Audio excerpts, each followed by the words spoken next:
حضرت آدم علیہ السلام کے بیٹے قابیل نے حابیل کو کیوں قتل کیا؟ آج کے دور میں بعض افریقی قبائل کے افراد وحشیانہ اور غیر مہذب زندگی گزارتے ہیں۔ علماء کا کہنا ہے کہ یہ لوگ زمین پر رہنے والوں میں سب سے گمراہ ترین انسان ہیں۔ انہوں نے بہترین زندگی ضائع کر دی اور گھٹیا زندگی کو پسند کیا۔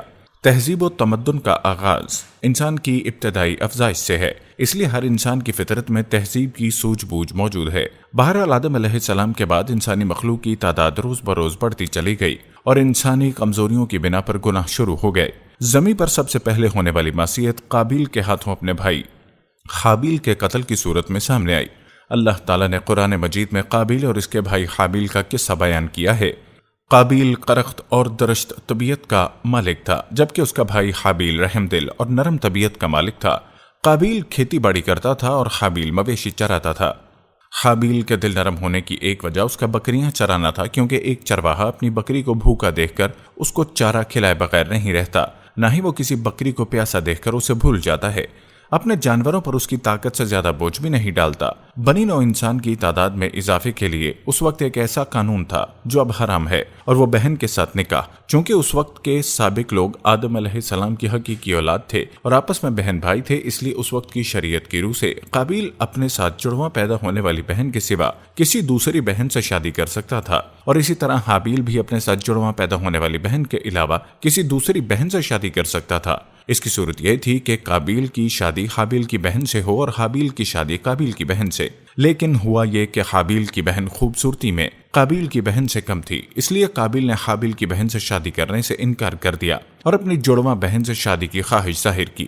لیکن ایسا کرنا آدم علیہ السلام کی شریعت میں حرام تھا۔ آپ نبی بھی تھے اور رسول بھی۔ رسول اور نبی میں فرق یہ ہے کہ رسول پر شریعت اور احکام نازل ہوتے ہیں، لیکن نبی پر شریعت نازل نہیں ہوتی، البتہ اس پر وحی نازل ہوتی اور معجزات عطا کیے جاتے ہیں، جبکہ شریعت صرف رسولوں پر نازل کی جاتی ہے۔ آدم علیہ السلام بھی چونکہ رسول تھے، اس لیے ان کی شریعت میں یہ قانون تھا کہ کوئی شخص اپنے ساتھ جڑواں پیدا ہونے والی بہن کے ساتھ شادی نہیں کر سکتا۔ قابیل اس شرعی حکم کی وجہ سے غضبناک ہو گیا۔ اس نے تعجب کا اظہار کرتے ہوئے اس قانون کو ماننے سے انکار کر دیا۔ آدم علیہ السلام نے ان دونوں کے درمیان فیصلہ کرتے ہوئے انہیں حکم دیا کہ دونوں اللہ کے حضور ایک ہدیہ پیش کریں۔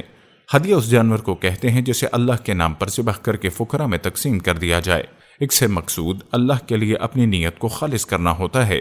اس عمل کو قربانی کہا جاتا ہے۔ آدم علیہ السلام کے زمانے میں قربانی کا جو قانون تھا، اس کے قبول ہونے کی نشانی طے تھی، اور وہ یہ کہ آسمان سے ایک آگ نمودار ہوتی اور اس قربانی کو جلا دیتی۔ اس کا مطلب تھا کہ قربانی قبول ہو چکی ہے، اور اگر آگ قربانی کو نہ جلاتی تو سمجھ لیا جاتا کہ قربانی قبول نہیں ہوئی۔ آخر قربانی کا دن آن پہنچا۔ حابیل نے اپنے مویشیوں میں سے ایک بہترین جانور لیا اور قربان گاہ میں لا کر اللہ کے حضور پیش کر دیا۔ دوسری طرف قابیل نے اپنی کھیتی کے غلے میں سے ردی قسم کا غلہ قربانی کے لیے پیش کیا۔ دوسرے دن دونوں قربان گاہ پہنچے تو انہوں نے دیکھا حابیل کی قربانی قبول ہو چکی ہے، جبکہ قابیل کی قربانی کو آگ نے چھوا تک نہیں تھا۔ یہ دیکھ کر قابیل حابیل پر غضبناک ہوا۔ شیطان نے بھی اسے وسوسے میں مبتلا کیا کہ اپنے بھائی کو قتل کر دے۔ اس نے اپنے بھائی حابیل کو جان سے مار ڈالنے کا پختہ ارادہ کر لیا۔ اس وقت تک روئے زمین پر کوئی انسان قتل نہیں ہوا تھا۔ انسانی تاریخ میں یہ پہلا قتل ہے جس کا ارتکاب قابیل نے کیا۔ وہ اپنے بھائی حابیل کے پاس گیا اور اس سے بولا، میں تجھے قتل کر دوں گا۔ جواب میں حابیل نے کہا، اگر تو مجھے قتل کرنے کی کوشش کرے گا تو اپنے دفاع میں ہاتھ نہیں اٹھاؤں گا، اس لیے کہ میں چاہتا ہوں کہ اپنے دیگر گناہوں کے ساتھ میرے قتل کا گناہ بھی اٹھا لے، تیرے گناہ زیادہ ہو جائیں گے۔ چنانچہ ایک تاریک رات میں حابیل سویا ہوا تھا کہ قابیل ایک بڑا سا پتھر اٹھا کر اس کے پاس آیا۔ اس نے وہ بڑا سا پتھر حابیل کے سر پر دے مارا۔ اس طرح اس نے حابیل کا قتل کر دیا۔ روئے زمین پر قتل کی ابتدا کر دی۔ زمین کو پہلے خون سے رنگ دیا۔ تاریخ انسانی میں یہ سب سے پہلا جرم تھا جو قابیل کے ہاتھوں ہوا۔ قتل تو وہ کر بیٹھا، اب حیران و پریشان ہوا کہ اس کی لاش کا کیا کرے۔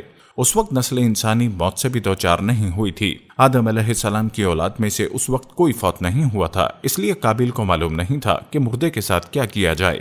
اسی کشمکش کے عالم میں اس نے بھائی کی لاش کو کمر پر اٹھا لیا اور چل پڑا۔ چلا جا رہا تھا کہ اللہ نے 2 کوے بھیجے۔ دونوں کوے آپس میں لڑ پڑے، ایک نے دوسرے کو ہلاک کر دیا۔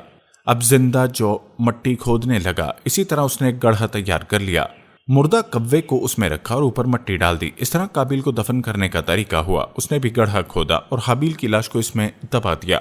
وہ اپنے کیے پر نادم ضرور تھا، لیکن اس نے اللہ سے معافی نہ مانگی، جبکہ انسان کے لیے ضروری ہے کہ اس سے کوئی گناہ ہو جائے تو اللہ سے معافی ضرور مانگے۔ حابیل اور قابیل کے درمیان جو مکالمہ ہوا، اللہ تعالیٰ نے اس کا ذکر سورہ مائدہ آیت نمبر 27 تا 29 میں کیا ہے۔ اللہ تعالیٰ فرماتے ہیں، آدم علیہ السلام کے دونوں بیٹوں کا کھرا کھرا حال بھی انہیں سنا دو۔ ان دونوں نے ایک نذرانہ پیش کیا، ان میں سے ایک کی نظر تو قبول ہو گئی اور دوسرے کی قبول نہ ہوئی، تو وہ کہنے لگا میں تجھے مار ہی ڈالوں گا۔ اس نے کہا اللہ تقوی والوں ہی کا عمل قبول کرتا ہے، گو تو میرے قتل کے لیے دسترازی کرے، لیکن میں تیرے قتل کے لیے ہرگز اپنے ہاتھ نہیں بڑھاؤں گا۔ میں تو اللہ پروردگار عالم سے خوف کھاتا ہوں، میں تو چاہتا ہوں کہ تو میرا گناہ اور اپنا گناہ اپنے سر پر رکھ لے اور دوزخیوں میں شامل ہو جائے، ظالموں کا یہی بنتا ہے۔ اس کا مطلب یہ تھا کہ تیرے اور گناہوں کے ساتھ میرے قتل کا گناہ بھی تیرے ذمہ لگے اور تو ظالموں میں سے ہو جائے۔ حابیل کے قتل کے بعد قابیل پر جو گزری اس کا ذکر اللہ تعالیٰ نے سورہ مائدہ آیت نمبر 30 اور 31 میں کیا ہے۔ بس اسے اس کے نفس نے اپنے بھائی کے قتل پر آمادہ کر دیا اور اس نے اسے قتل کر ڈالا، اس سے وہ نقصان والوں میں سے ہو گیا۔ پھر اللہ تعالیٰ نے ایک کوے کو بھیجا جو زمین کھود رہا تھا تاکہ اسے دکھائے کہ وہ کس طرح اپنے بھائی کی لاش کو چھپا سکتا ہے۔ وہ کہنے لگا کہ ہائے افسوس، کیا میں ایسے کرنے سے بھی گزرا ہو گیا کہ اس کوے کی طرح اپنے بھائی کی لاش کو دفنا دیتا۔ پھر وہ بڑا ہی پشیمان اور شرمندہ ہوا۔ امام احمد، ترمذی اور ابو داؤد نے سیدنا سعد بن ابی وقاص رضی اللہ تعالیٰ عنہ سے روایت کی ہے، انہوں نے سیدنا عثمان رضی اللہ تعالیٰ عنہ کی شہادت کے فتنے کے وقت فرمایا، میں گواہی دیتا ہوں کہ رسول اکرم نے فرمایا کہ ایک بہت بڑا فتنہ رونما ہوگا، اس میں بیٹھنے والا کھڑے ہونے والے سے بہتر ہوگا اور کھڑا ہونے والا چلنے والے سے بہتر ہوگا اور چلنے والا دوڑنے والے سے بہتر ہوگا۔ کسی نے کہا اگر کوئی میرے گھر میں داخل ہو کر میری طرف ہاتھ بڑھائے تاکہ مجھے قتل کر دے تو آپ صلی اللہ علیہ وسلم نے فرمایا تو آدم علیہ السلام کے بیٹے کی طرح قتل ہو جا، یعنی اس فتنے میں قتل ہو جانا، حابیل کی سنت پر عمل کرتے ہوئے خود ہاتھ نہ اٹھانا، قاتل کہلانے کے بجائے مقتول ہونے کو پسند کرنا۔ اسی طرح مسند احمد کی ایک روایت ہے، رسول اکرم نے فرمایا دنیا جب بھی کوئی ظلم سے قتل ہوتا ہے تو اس کا گناہ آدم علیہ السلام کے پہلے بیٹے قابیل کی گردن پر ضرور ہوتا ہے، اس لیے کہ وہ پہلا شخص ہے جس نے ظالمانہ قتل کی ابتدا کی اور یہ ناپاک طریقہ جاری کیا۔ اس حدیث سے اس جرم کی نوعیت کا بخوبی اندازہ ہوتا ہے کہ اللہ تعالیٰ نے اس کو صرف ایک قتل قرار نہیں دیا بلکہ اس کو ایک انہونی اور گھناؤنی حرکت قرار دیا۔ قیامت تک آنے والے لوگ جو اس گناہ کے مرتکب ہوں گے، اس کا کچھ گناہ قابیل کے حساب میں ڈالا جائے گا۔